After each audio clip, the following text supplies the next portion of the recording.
Hello and welcome to this explainer. Today, we are breaking down a literal seismic shift in United Kingdom politics. We're stepping away from all the daily noise to focus purely on the hard facts, the numbers, and the structural forces fundamentally reshaping the landscape. We'll be looking at the immediate, high-stakes fallout at 10 Downing Street, the totally contrasting reactions of key political figures, and exactly why this dynamic matters, not just in Britain, but right across the Atlantic. Here's our top story roadmap for today. We're going to examine the raw election results breakdown, contrast how Keir Starmer and Nigel Farage are reacting, decode the 4 key reasons it happened, explore why America should care, and finally, look ahead to the 2029 election. Okay, let's dive into this. Section 1, the election results breakdown, the hard facts and the numbers. The absolute defining metric of this entire electoral cycle is this stark 30% versus 20% divide. To put that into perspective, we're looking at the victorious Labour Party capturing a decisive national vote share hovering just above the 30% mark, while the incumbent Conservative Party suffered a historic collapse down to approximately 20%. That 10-point gap right there, it represents millions of shifting perspectives and fundamentally altered the entire balance of power in Parliament.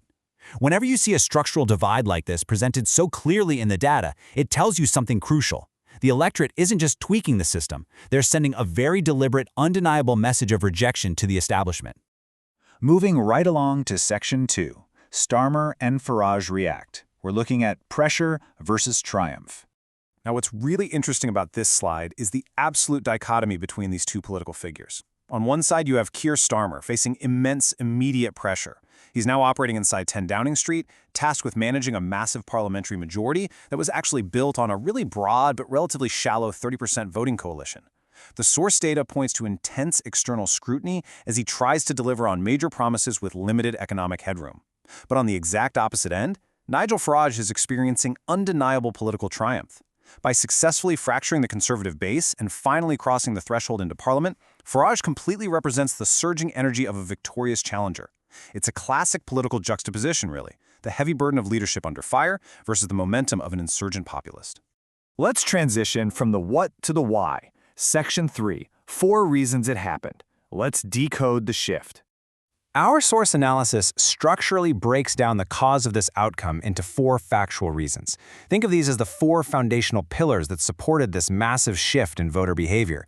First up, the core catalyst: deep economic anxiety, specifically a relentless cost of living crisis that just decimated household budgets across the UK. Second, that catalyst triggered widespread voter fatigue and deep, undeniable frustration with 14 years of Conservative incumbent policies. Third, Nigel Farage and Reform UK successfully capitalized on that exact frustration by mobilizing a heavily targeted narrative centered around immigration and border control. And fourth, the actual math. The structural reality of the UK's first past the post-electoral map severely punished a divided right-wing vote, essentially handing Labour a landslide majority despite their modest 30-something% baseline vote share. Shifting our focus across the Atlantic. Section 4, Why America Should Care. The U.S. Angle. And this brilliantly illustrates a structural parallel for our international viewers. To truly grasp Nigel Farage's triumph in the UK, American audiences can look directly at Donald Trump. Our source material points to a shared, underlying dynamic. Both figures utilize a highly targeted populist appeal that mobilizes demographics feeling completely disenfranchised by the traditional political establishment. By connecting the momentum of Farage to the political strategies of Trump, the dynamic of this UK election instantly clicks. It's about recognizing that the exact same political frequencies and anti-establishment sentiments resonating in American politics are currently broadcasting loud and clear in the United Kingdom. It shows a shared, powerful current running through Western democracies right now. Finally, Section 5, looking ahead to 2029, the next election. The immediate fallout from 2024 is absolutely setting in right now. But watch closely, because over the coming months, we are going to see a fundamentally shifting political landscape as all parties drastically adapt to survive. Think about it. The Conservatives have to somehow rebuild from that historic 20% floor, while Labour has to prove its 30% coalition can actually govern effectively and handle the economy. Every single policy decision made at 10 Downing Street today, and every counter-argument given by the opposition, is already being meticulously calibrated for the ultimate showdown in 2029. Which leaves us with this final massive question. Does this 30% to 20% shift just represent a temporary protest vote against the incumbents, Or has the baseline of British politics permanently relocated? The answer to that question is exactly what will dictate the 2029 election. Thank you so much for joining me for this explainer, and remember, always keep questioning the data.